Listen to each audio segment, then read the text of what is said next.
Zuma must fall, Zuma must fall, Zuma must fall, Zuma must fall, Zuma.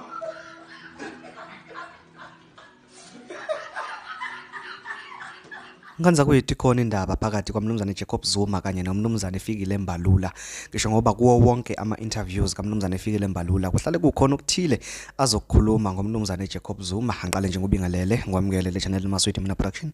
Uma ngabe uyaqala ufika ngicela ukuthi ngizele iqiniso ukuthi ucofa subscribe maqedwe bale video ushawu like bese ke uyakhomenta kulolu daba lanamhlanje. Engisiphethe njengamanje nganza kwethu zithi ke ulokhu emtinyele njalo uMnumzane Fikile Mbalula itinyela ke uMnumzane Jacob Zuma njalo nje lapha khona ke ezoba khona ne-interview kenze isiqiniseko sokuthi ke uyamtinyela nangempela uMnumzane ke Gedle ihlekisa Zuma ngutshela ke lezi ndaba ngoba bakhona nabanye abaholi bawi ANC kodwa abazothi bekuma interview ungabezwa bekhuluma ke ngoJacob Zuma ngalendlela le uMnumzane Fikile Mbalula akhuluma ngayo ngaye.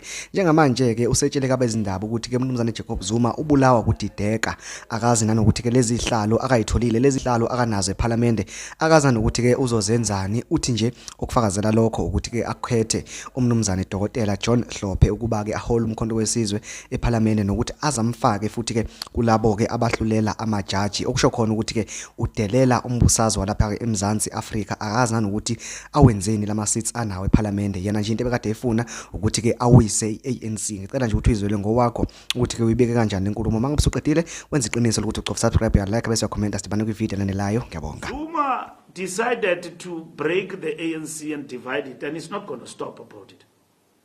He decided to break us and reduce us below 40%, and he doesn't have a program of action of what he's going to do with that 40% except sending a questionable judge to Parliament. Very questionable character. Send him. Just to spit on the face of South Africa, he brings Hlophe and even send him to the JSE, just to show us that he's got no respect for constitutionalism and everything else. And then to spit on our face, he brings him to Parliament. And then to say, lead these people. What does Hlophe say? The first thing is asked, why do you agree to lead this party?